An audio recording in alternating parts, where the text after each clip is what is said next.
नमस्ते बिहार, मैं हूं आनंद बिहारी और आप देख रहे हैं न्यूज ऑफ बिहार। तो चलिए शुरू करते हैं आज की बड़ी और वायरल खबर की ओर बढ़ने से पहले एक नजर आज की सुर्खियों पर। बिहार में बड़ी बहाली की खुशखबरी, 2 नए विभागों में 260 पदों पर भर्ती, कैबिनेट की मंजूरी का इंतजार। सरकारी डॉक्टरों की निजी प्रैक्टिस पर लगेगा ब्रेक, सीएम नीतीश का बड़ा फैसला। सरकारी अस्पतालों में डॉक्टरों की मौजूदगी होगी अनिवार्य। नीट छात्रा की मौत आत्महत्या नहीं साजिश, पोस्टमार्टम में संघर्ष के निशान। एसआईटी जांच, सीसीटीवी फोटो गायब, सवालों के भरमार। किसानों को बड़ी राहत, रबी फसल नुकसान पर 7,500 से 10,000 रुपये प्रति हेक्टेयर मुआवजा, ऑनलाइन आवेदन। बिहार पुलिस का हाईटेक प्लान, भीड़ नियंत्रण और निगरानी के लिए 50 नए ड्रोन तैनात। आग में जिंदा जले मासूम, दोनों भाई बहन। अब खबर विस्तार से, आने वाली है खुशखबरी। बिहार में 2 नए विभागों में 260 पदों पर बहाली, कैबिनेट की मंजूरी बाकी। बिहार सरकार ने 2 नए विभागों को गठन के बाद 260 पदों पर बहाली की तैयारी कर ली है। कैबिनेट से मंजूरी मिलते ही प्रक्रिया तेज होगी। डाक विभाग ने डिजिटल डिलीवरी में बड़ा कदम उठाया है। भारत की डाक सेवा ने पहली बार open network for digital commerce के जरिए ऑनलाइन बुक की गई डिलीवरी सफलतापूर्वक पहुंचाई है। बंगाल जाने के दौरान शनिवार को प्रधानमंत्री नरेंद्र मोदी ट्रांजिट विजिट पर पूर्णिया सैन्य हवाई अड्डा पर पहुंचे। मंत्री डॉक्टर दिलीप जायसवाल ने स्वागत किया और सीमांचल के औद्योगिक विकास, निवेश, सड़क नेटवर्क और रोजगार पर चर्चा हुआ। आगामी बजट 2026 में भारत सरकार की प्राथमिकता आर्टिफिशियल इंटेलिजेंस, एआई और टेक्नोलॉजी के इफेक्टिव इस्तेमाल पर रहेगी। वित्त मंत्री निर्मला सीतारमन के अनुसार एआई क्षेत्र में निवेश और स्ट्रक्चरल सुधारों में बजट में बढ़ावा मिलेगा। सरकारी डॉक्टरों की निजी प्रैक्टिस पर बैन, मुख्यमंत्री ने घोषणा की है कि बिहार सरकार जल्द ही सरकारी अस्पतालों में कार्यरत डॉक्टरों की निजी प्रैक्टिस करने की अनुमति समाप्त कर देगी। इसका उद्देश्य सरकारी स्वास्थ्य सेवाओं में चिकित्सकों की उपस्थिति बढ़ाना और मरीजों को बेहतर गुणवत्ता वाली स्वास्थ्य सेवा उपलब्ध कराना है।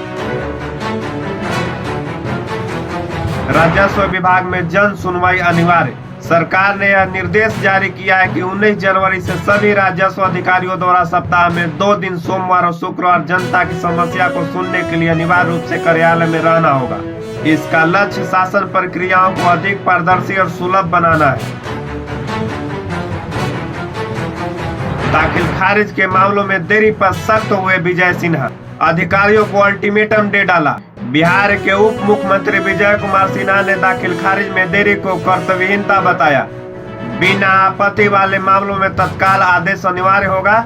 26 जनवरी से 31 मार्च तक भूमि मापी महाअभियान चलेगा, जिसमें अविवादित जमीन की मापी 7 और विवादित को 11 दिनों में होगी।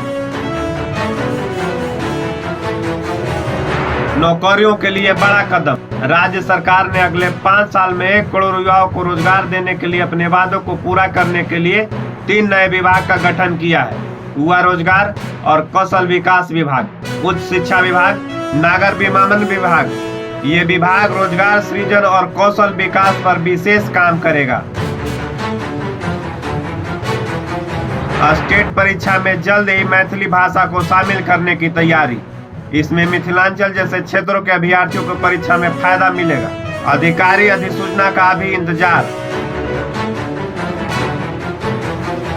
बिहार सरकार ने रबी 2025-26 फसलों को नुकसान पर किसानों के लिए मुआवजा की घोषणा की है। किसान अब हेक्टेयर के हिसाब से 7500 से 10,000 तक मुआवजा पा सकते हैं। यह कृषि सहायता के अंतर्गत बड़ा राहत निर्णय माना जा रहा है।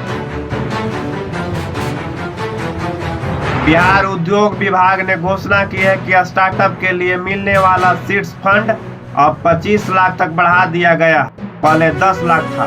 इस कदम से युवाओं को व्यवसाय शुरू बढ़ाने में अधिक वित्तीय सहायता मिलेगी। मुंबई में बीएमसी के नतीजे आते ही सियासी खेल तेज हो गया।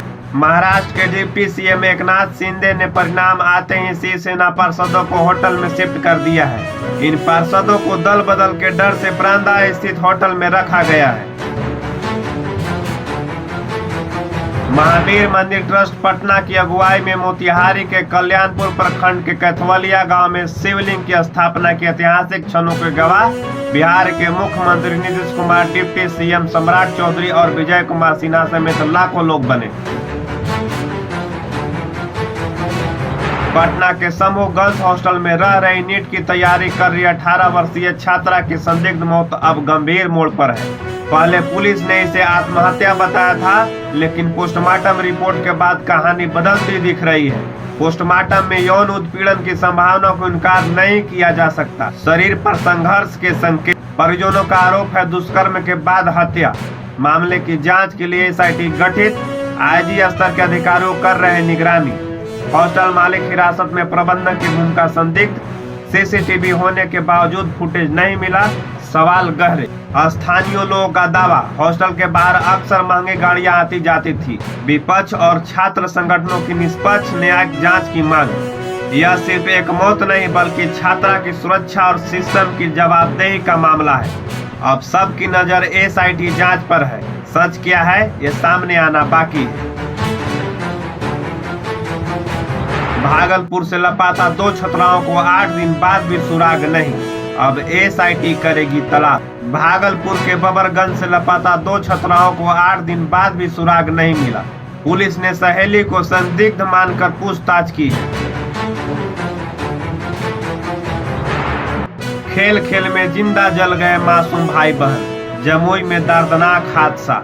बिहार के जमुई से दिल दहला देने वाला एक घटना सामने आया है। बच्चे ने खेल खेल में माचिस जला दी। झोपड़ी में पड़े पुआल से आग लग गई। उसी दौरान आग में एक बच्चा गिर गया। छोटे भाई के आग में बीच देकर बहन उसे बचाने गई और दोनों जलकर मर गए। उत्तर भारत में ठंड और कोहरे का असर बच्चों की पढ़ाई पर साफ दिख रहा है। कई राज्यों में स्कूल बंद है तो कहीं टाइमिंग बदली गई है। आरजेडी की दूसरे दिन ही हाई लेवल की मीटिंग। संगठन विस्तार पर जोर। तेजस्वी की बिहार यात्रा पर भी मंथन। पटना में दूसरे दिन भी आरजेडी का अहम बैठक हुई। तेजस्वी यादव की अध्यक्षता में संगठन और सदन की रणनीति तय की गई।